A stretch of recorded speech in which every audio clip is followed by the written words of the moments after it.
오전 9시 김정희는 평소와 같이 앞치마를 두르고 식당 문을 열었다.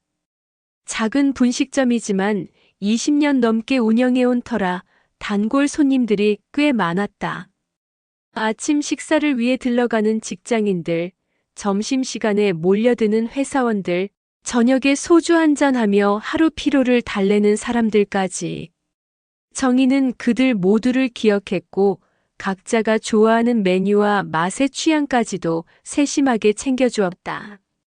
사장님, 오늘도 김치찌개 맵게 해주세요. 단골 김 부장이 익숙한 자리에 앉으며 말했다. 네, 알겠습니다. 밥 많이 드릴게요. 정희는 환한 미소로 응답했다. 그녀의 하루는 이렇게 시작되었다. 주방에서 국물을 끓이고 홀에서 주문을 받고 설거지를 하고 다시 요리를 하는 반복적인 일상. 하지만 그 속에서 정희는 나름의 보람을 찾아왔다. 점심시간이 지나고 오후가 되자 식당은 잠시 한적해졌다. 정희는 오늘따라 유난히 허리가 아픈 것을 느꼈다. 최근 몇 달 동안 몸이 예전 같지 않다는 생각을 자주 했지만 바쁜 일상에 치여 대수롭지 않게 넘겼다. 50대 중반 이 정도 나이면 여기저기 아픈 게 당연하다고 스스로를 달랬다. 김정희 씨, 건강검진 결과 나왔으니까 병원에 와서 상담받으세요. 며칠 전 받았던 병원 전화가 문득 떠올랐다. 바쁘다는 핑계로 계속 미뤄왔는데 오늘은 시간이 좀 있으니 다녀와야겠다고 생각했다. 오후 3시 정희는 식당을 잠시 닫고 병원으로 향했다. 기대하지 않았던 건 아니었다. 혈압이 조금 높거나 콜레스테롤 수치가 좀 나쁘거나 그런 흔한 중년의 건강 문제일 거라고 생각했다. 약 처방받고 식단 조절하라는 말 들을 정도로 여겼다. 병원 진료실에 들어서자 의사는 무거운 표정으로 그녀를 맞았다. 책상 위에 놓인 검사 결과지를 보더니 의사는 잠시 입술을 꾹 다물었다. 김정혜님 앉으세요. 의사의 목소리에는 평소와 다른 긴장감이 흘렀다. 정희는 가슴이 두근거리기 시작했다. 뭔가 심상치 않다는 직감이 들었다. 의사는 검사지를 다시 한번 살펴보더니 조심스럽게 말을 꺼냈다. 검사 결과가 좀 심각합니다. 간에 종양이 발견되었는데 크기도 크고 위치도 좋지 않아서. 의사는 말을 잠시 멈췄다. 수술이 어려운 상태고 항암 치료를 한다고 해도 시간이 많지 않을 것 같습니다. 정희의 머릿속이 하얗게 변했다. 종양, 수술, 항암 치료, 시간이 많지 않다. 단어들이 귀에 들어왔지만 현실감이 없었다. 마치 다른 사람의 이야기를 듣는 것 같았다. 그러니까 얼마나? 정희는 떨리는 목소리로 물었다. 길어야 6개월에서 1년 정도로 보입니다. 물론 최선을 다해 치료하겠지만. 의사의 말이 끝나자 진료실은 무거운 침묵에 잠겼다. 정희는 그 순간 모든 것이 정지된 듯한 느낌을 받았다. 지금까지 당연하다고 생각했던 일상, 내일도 식당을 열고 손님을 받을 거라는 생각, 손자 손녀를 품에 안을 거라는 꿈. 모든 것이 한순간에 무너져 내렸다. 병원을 나서는 정희의 발걸음은 무거웠다.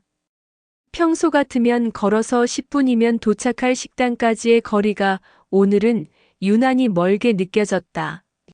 거리의 모든 것이 다르게 보였다.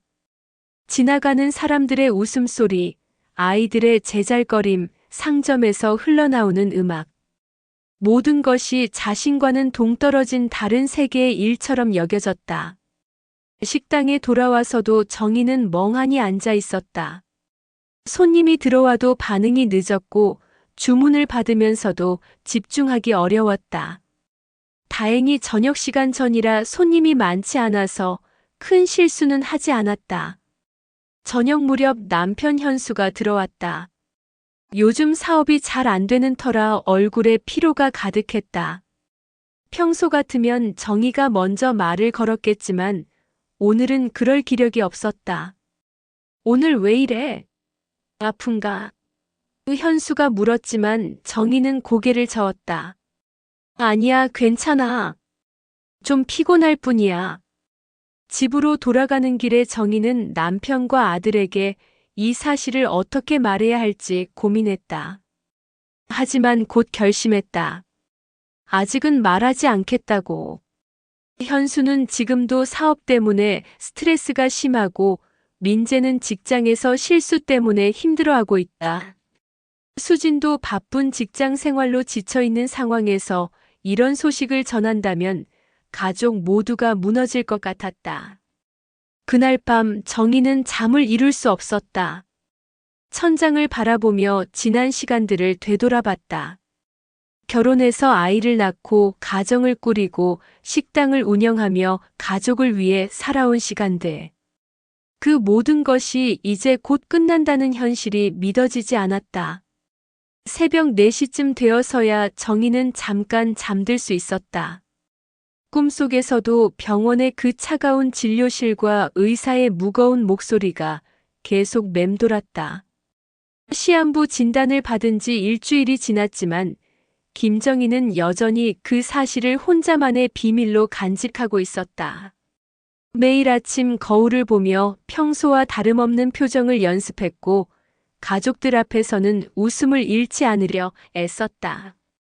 하지만 마음속 깊은 곳에서는 균열이 시작되고 있었다. 또 술 마시고 들어왔네. 정희는 새벽 2시가 넘어서 비틀거리며 들어온 남편 현수를 바라보며 한숨을 쉬었다. 현수의 사업은 작년부터 심각한 위기를 맞고 있었다. 오랫동안 운영해온 작은 건설업체가 대형 프로젝트에서 연달아 실패하면서 빚만 늘어갔다. 뭘 그렇게 쳐다봐? 남자가 술 한 잔 못 마시나? 현수는 소파에 털썩 주저앉으며 날카로운 말을 던졌다. 술 냄새가 진동했다. 여보, 이렇게 마시면 몸만 상해요. 내일 또 일해야 하는데. 정희가 조심스럽게 말했지만 현수는 더욱 격해졌다. 일? 무슨 일?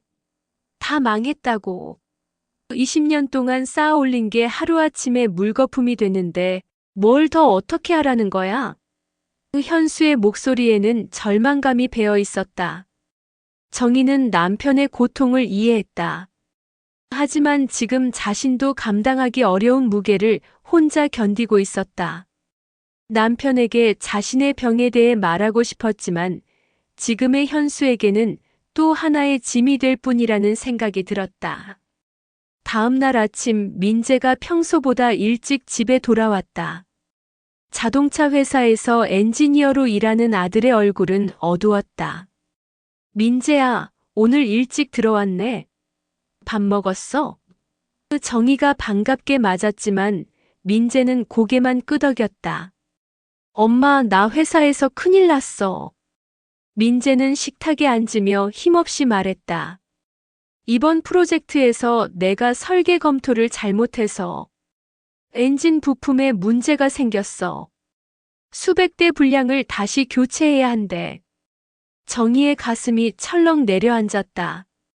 그래도 실수는 누구나 할 수 있는 거 아니니? 실수 수준이 아니야, 엄마. 회사에서 손해배상 이야기까지 나오고 있어. 최악의 경우 해고될 수도 있어. 민재는 머리를 감쌌다. 수진이도 요즘 내가 이런 상태라 스트레스 받는 것 같고. 그때 현관문이 열리며 며느리 수진이 들어왔다. 피부과에서 매니저로 일하는 수진은 언제나 단정한 모습이었지만 오늘은 특히 피곤해 보였다. 어머니, 안녕하세요. 수진은 형식적인 인사를 했다. 예전부터 수진은 정희에게 그리 친근하지 않았다.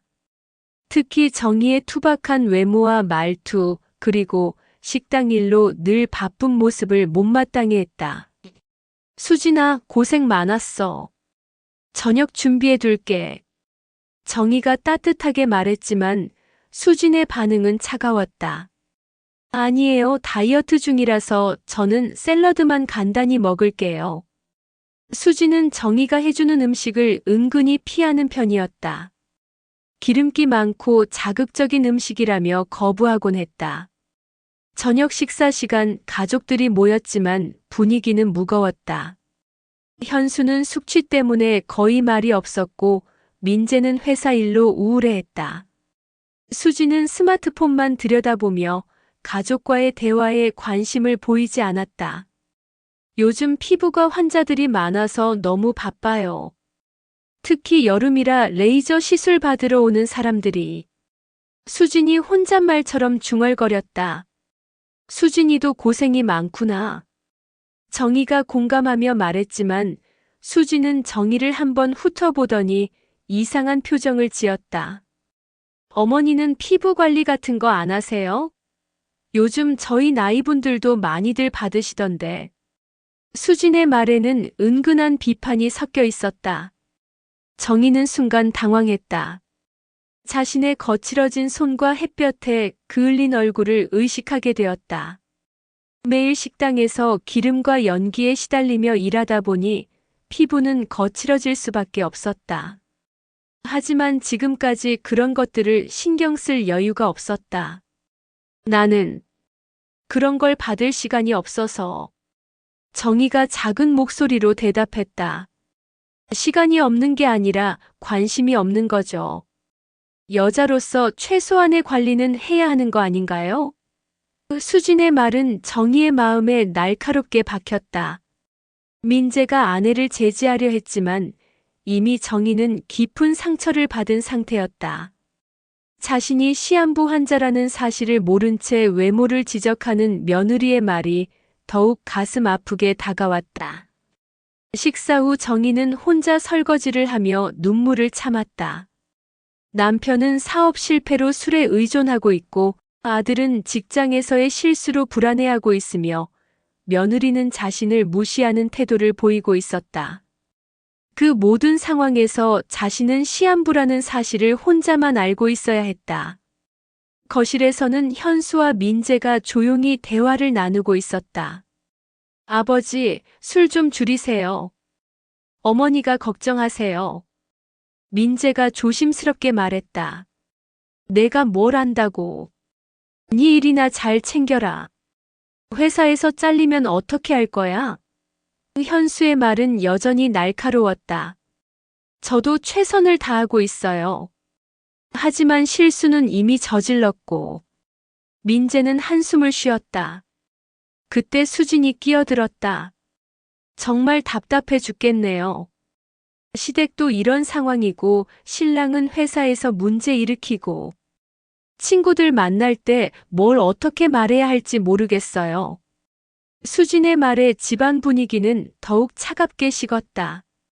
정희는 주방에서 그 대화를 들으며 가슴이 답답했다.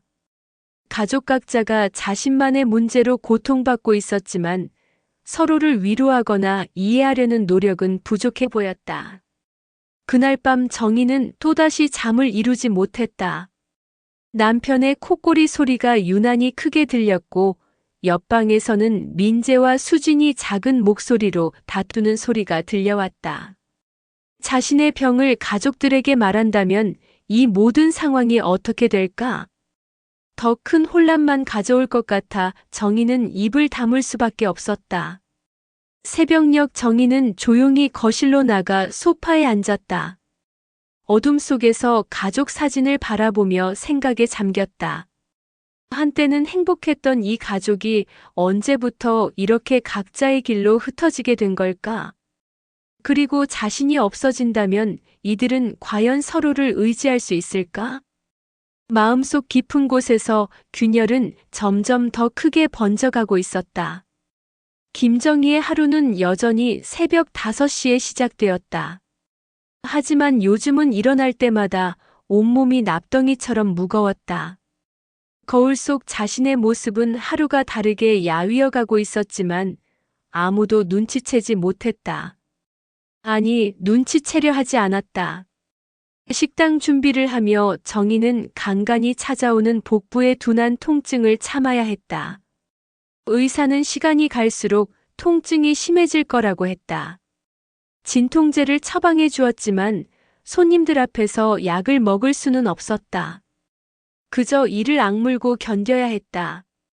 사장님, 오늘도 늘 자리에서 된장찌개 하나요? 그 아침부터 단골 손님들이 하나둘 들어왔다. 네, 금방 해드릴게요.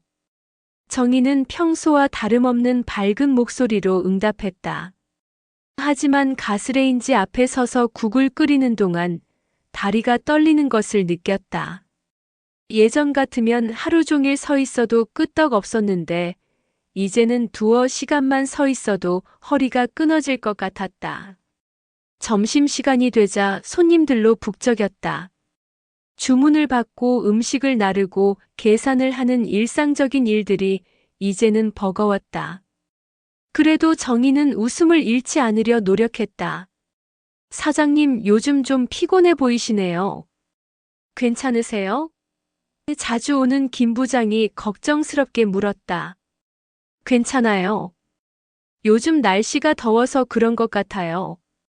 정희는 손등으로 이마에 땀을 닦으며 웃어 보였다.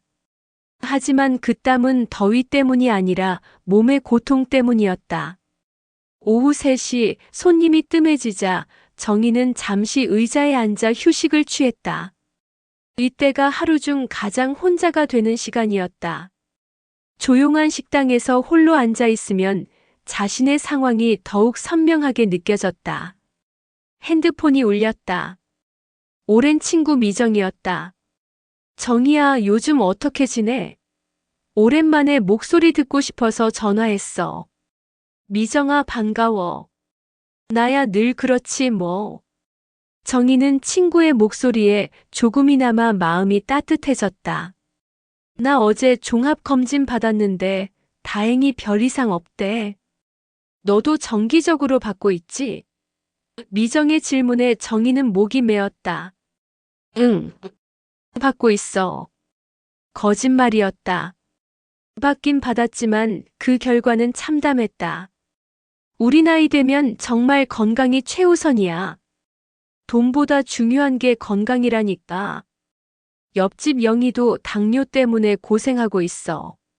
미정의 말 하나하나가 정희의 가슴을 후벼 팠다. 그래. 건강이 제일 중요하지. 정희는 간신히 대답했다. 너도 몸 관리 잘해.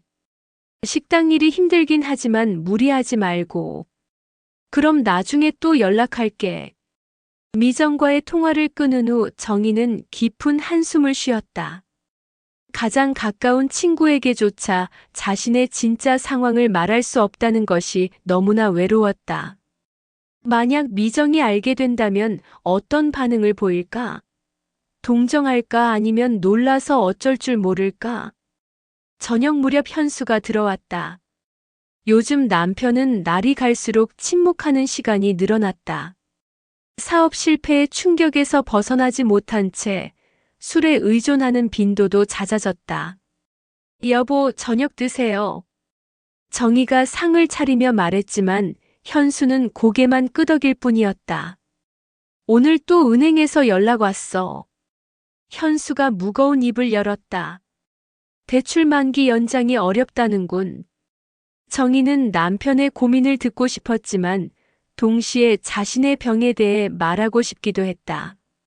하지만 지금의 현수에게 또 다른 충격을 줄 수는 없었다. 괜찮아요. 뭔가 방법이 있을 거예요. 정희는 위로의 말을 건넸지만 현수는 반응하지 않았다. 그때 민재가 회사에서 돌아왔다. 아들의 얼굴은 여전히 어두웠다.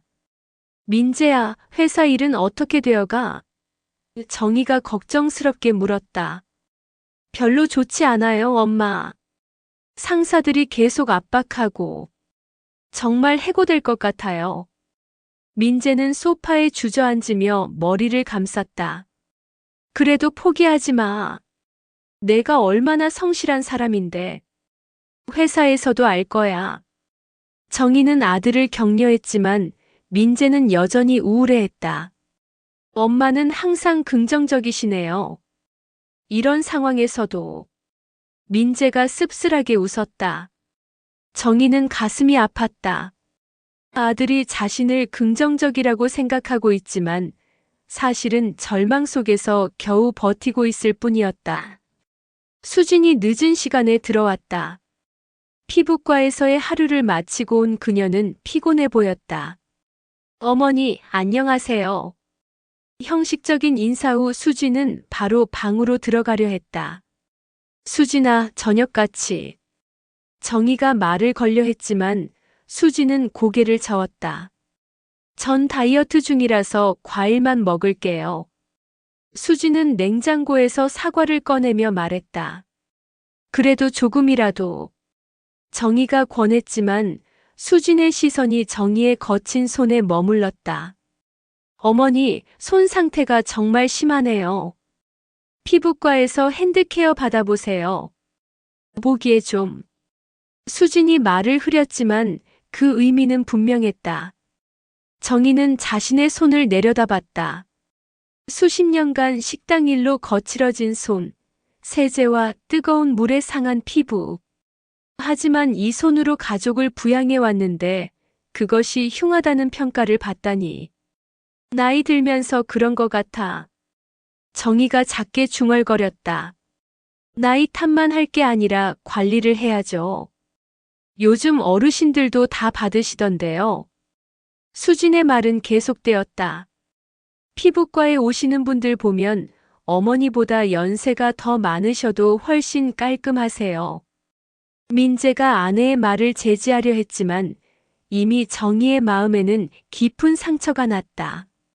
자신이 얼마 남지 않은 시간을 살고 있다는 걸 모르는 며느리가 외모를 지적하는 것이 더욱 서글펐다. 밤이 되자 가족들은 각자의 방으로 흩어졌다. 현수는 또다시 술을 마시기 시작했고 민재는 회사 일 때문에 스트레스를 받고 있었다. 수지는 스마트폰만 들여다보며 가족과의 소통을 피했다. 정희는 혼자 거실에 남아 조용히 앉아 있었다. 가족들이 모두 집에 있지만 자신은 완전히 혼자인 느낌이었다. 누구도 자신의 진짜 상황을 알지 못했고 누구와도 이 무거운 비밀을 나눌 수 없었다. 새벽 2시 정희는 여전히 잠들지 못하고 있었다. 가족들의 고른 숨소리가 들려왔지만 그 소리조차 그녀에게는 더 큰 외로움을 안겨줄 뿐이었다. 김정희는 새벽 거울 앞에서 자신을 바라봤다. 야위어진 얼굴과 깊어진 주름이 보였지만 오늘은 다르게 느껴졌다. 이 모습이 바로 자신이었다. 병든 환자가 아니라 50여 년을 살아온 김정희 그 자체였다. 나는 환자가 아니야. 정희는 거울을 향해 작게 중얼거렸다. 식당에서 김치찌개를 끓이며 정희는 새로운 마음가짐을 느꼈다. 여전히 몸은 아팠지만 그 고통을 바라보는 시선이 달라졌다. 이것도 자신의 일부였다. 사장님, 오늘도 김치찌개 하나요?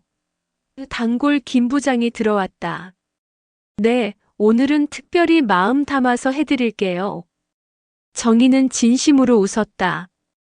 김치가 끓는 소리, 국물에서 올라오는 김 조미료의 지글거림. 이 모든 것이 자신이 살아있다는 증거였다. 죽음을 앞두고 있다고 해서 이 순간이 덜 소중한 것은 아니었다. 오후에 미정에게서 전화가 왔다. 정희야, 어제 목소리가 이상했던 것 같아서. 혹시 무슨 일 있어? 정희는 잠시 망설이다가 결심했다. 미정아, 사실 건강검진에서 좋지 않은 결과가 나왔어. 뭐라고? 어떤 결과? 간에 종양이 있대. 수술도 어렵고 시간이 많지 않을 것 같아. 정희는 담담하게 말했다. 처음으로 누군가에게 진실을 털어놓는 순간이었다. 미정의 흐느낌 소리가 들렸다. 정희야, 왜 혼자 이런 걸 견뎌왔어? 가족들이 각자 힘든 상황이라서. 바보야, 그럴 때일수록 가족이 힘이 되는 거잖아. 미정과의 통화 후 정희는 마음이 한결 가벼워졌다. 비밀을 나눈다는 것이 이렇게 위안이 되는 줄 몰랐다. 저녁에 현수가 평소보다 일찍 들어왔다. 여보, 오늘은 술 안 마시고 왔어. 현수가 소파에 앉으며 말했다. 요즘 내가 너무 나빴던 것 같아서. 괜찮아요. 힘든 시기니까 그럴 수 있어요. 아니야. 힘들다고 해서 가족에게 화풀이하는 건 옳지 않아. 현수는 정희의 손을 잡았다. 미안해, 정희야. 정희는 남편의 거친 손에서 따뜻함을 느꼈다.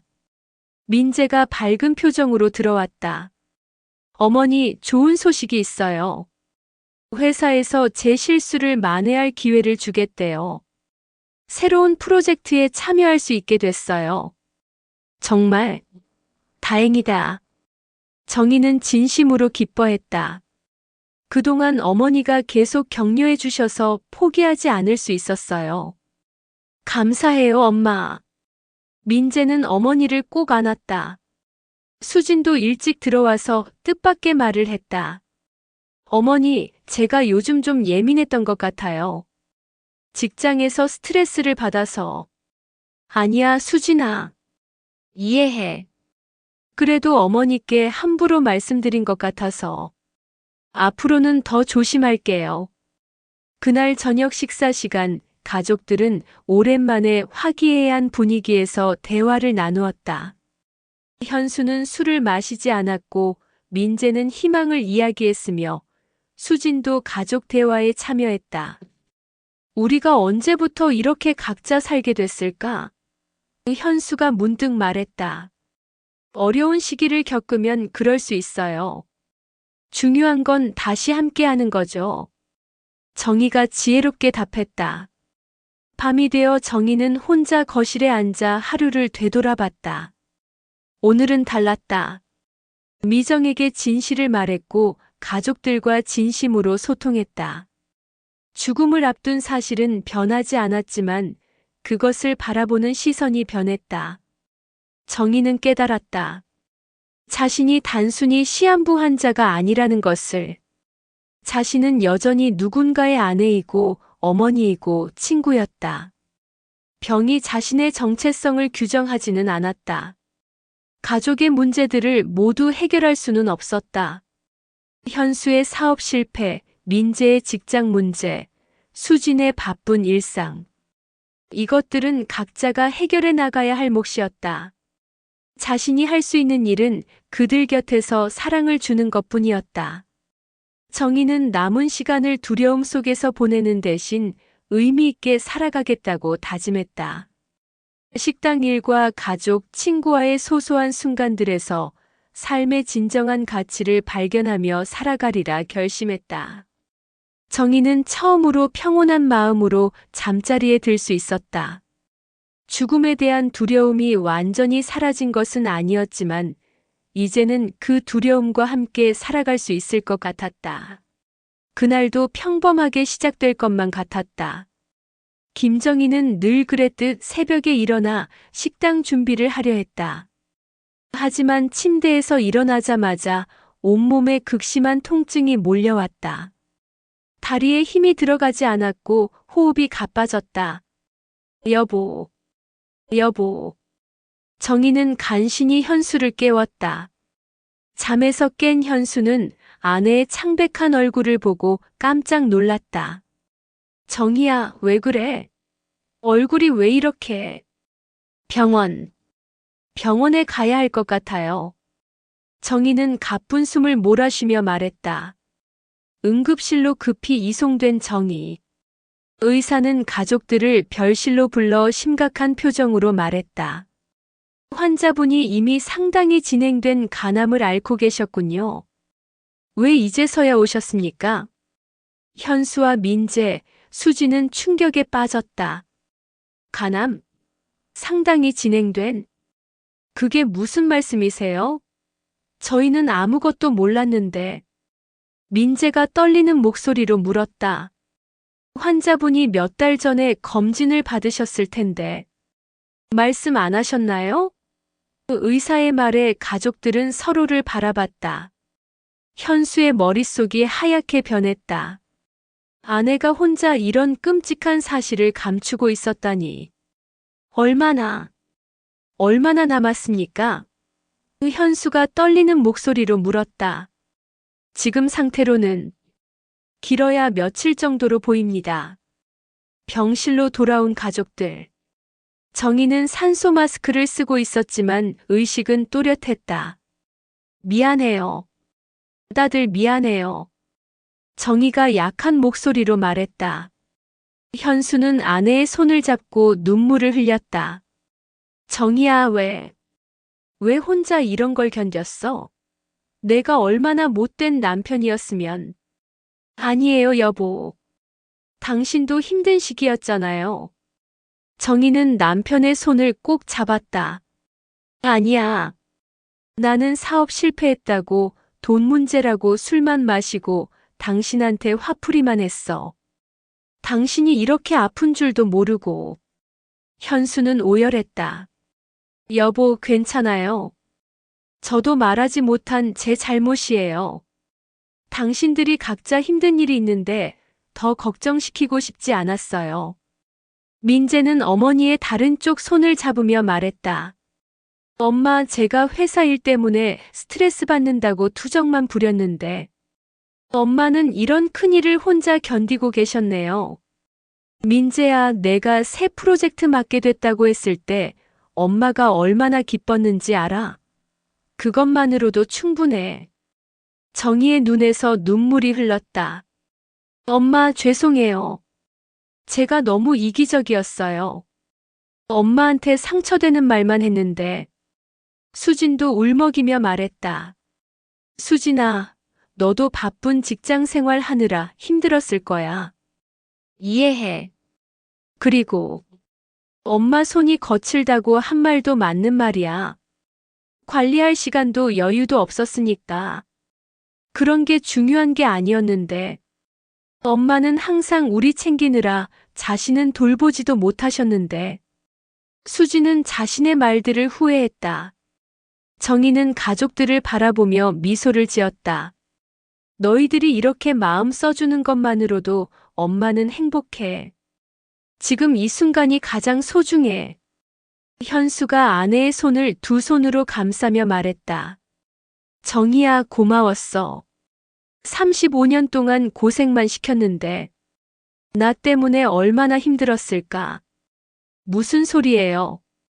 행복했어요. 당신과 결혼해서 민재 낳고 수진이 같은 좋은 며느리 만나고 후회 없어요. 엄마. 민재가 흐느꼈다. 민재야, 수진아. 서로 사랑하며 살아라. 그리고 아버지 잘 모셔드려. 아버지도 이제 술 끊겠다고 하셨으니까. 당연하지. 이제 정신 차렸어. 현수가 다짐하며 말했다. 정희의 호흡이 점점 약해졌다.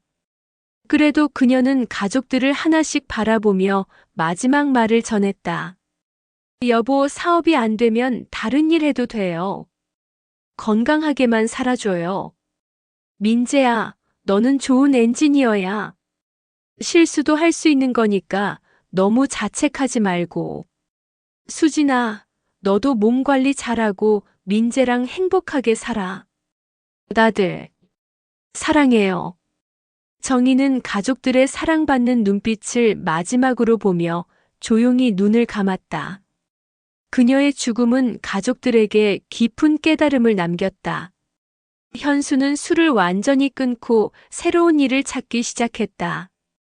민재는 어머니의 격려를 기억하며 회사에서 더욱 성실히 일했다. 수지는 시어머니의 희생을 깨닫고 진심으로 반성했다.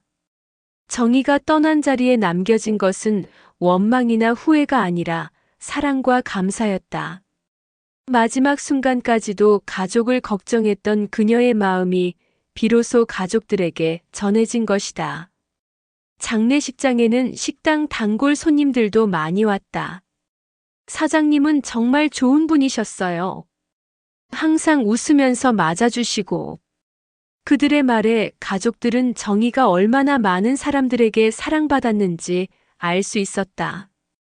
정희는 마지막까지도 가족들에게 가장 소중한 것이 무엇인지 가르쳐 주었다. 서로를 사랑하고 이해하며 함께하는 것. 그것이 그녀가 남긴 가장 큰 유산이었다.